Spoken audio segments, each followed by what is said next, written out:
મારી આ રેસીપી પસંદ આવે તો મારા વિડીયોને લાઈક છે સબસ્ક્રાઈબ જરૂરથી કરી દેજો। आज हूँ बनावीश दही भींडाનું શાક। तो मैं दही लीधું છે ઘરે બનાવેલું। ભીંડાને મેં આ રીતે નાના નાના ટુકડા કરી લીધા છે। લીલી મરચી લીધી છે, તીખી કઢી પત્તા, ડુંગળી ઝીણી કાપી લીધી છે અને અમે આદુ અને લસણ અધકચરા વાટી લીધા છે। ચાલો વઘાર કરી લેવી આપણે। તો મેં તેલ ગરમ કરી લીધું છે। મેં 2 મોટા ચમચા તેલ લીધું છે। આપણે વઘાર કરી લઈશું। નાખશું રાઈ, નાખશું તેજપત્તા, હવે હું નાખીશ જીરું, આપણે નાખી દઈશું લીમડાના પાન અને લીલી મરચી।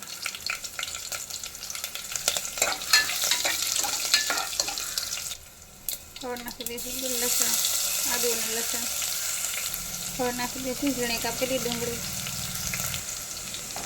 હવે આપણે અહીંયા વઘારનો થોડો હલકો એવો કલર બદલે પછી આપણે એમાં નાખી દઈશું ભીંડો।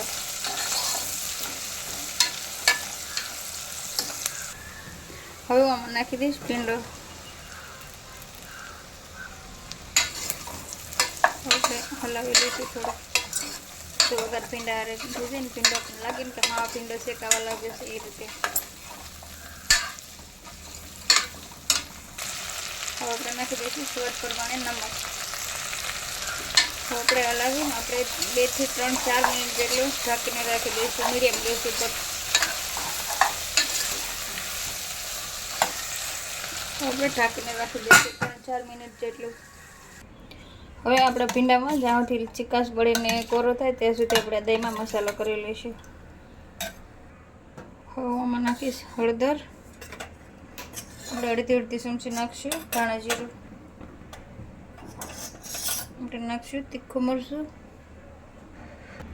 અને કલર સારો આવે એટલે આપણે નાખશું કાશ્મીરી મરચું।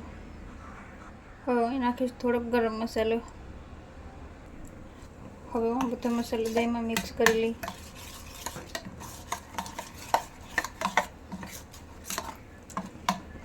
તો આ રીતે આપણે દહીંમાં મસાલો મિક્સ કરી દેવાનો છે, એટલે બહુ સરસ ટેસ્ટ આવશે। હવે મેં અહીંયા ખાટો મીઠો ટેસ્ટ આવે એટલે મેં લીધો છે અહીંયા થોડોક ગોળ નાખવાનું, થોડુંક ગળું ખાટું મીઠું એવો ભીંડાનું શાક સારું લાગે છે।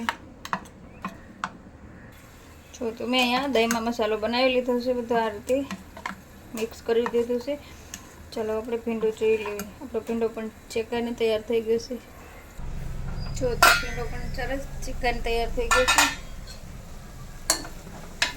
તો કાચો નથી રહ્યો ભીંડો, એકદમ મસ્ત સરસ શેકાઈ ગયો છે। આપણે એમાં નાખી દઈશું આપણે દહીંમાં મસાલો બનાવ્યો એ મસાલો આપણે એમાં નાખી દેવાનો છે। હવે ચાલો તો આમાં દહીંનો મસાલો નાખી દો ભીંડામાં। આપણે ભીંડો અને દહીંનો મસાલો મિક્સ કરી દઈશું। બસ હવે આપણે આમાં કોઈ નાખવાનું બાકી નથી। ઉપરથી આપણે નાખી દઈશું કસૂરી મેથી અને લીલા ધાણા, બાકી બધો જ મસાલો આવી ગયો છે અને આપણે ધીમા ગેસ ઉપર ચડવા દઈશું। ધીમા ગેસ ઉપર આપણે રાખશું 7-8 મિનિટ જેવું। ચલો આપણે તો 8 મિનિટ જેટલું ઢાંકીને રાખી દેવી। આપણો ભીંડાનું શાક બનીને તૈયાર છે। આપણે ગેસ બંધ કરી દેવાનો છે। હવે આમાં નાખી દઈશું ઉપરથી કસૂરી મેથી, હવે નાખી દઈશું લીલા ધાણા। જો તો આપણો બહુ મસ્ત ખાટો મીઠો ભીંડો બનીને તૈયાર છે દહીંવાળો। જો તો આ મારો ગુજરાતી દહીંવાળો ભીંડો બનીને તૈયાર છે। જો તમને મારી આ રેસીપી પસંદ આવે તો મારા વિડીયોને લાઈક છે સબસ્ક્રાઈબ જરૂરથી કરી દેજો।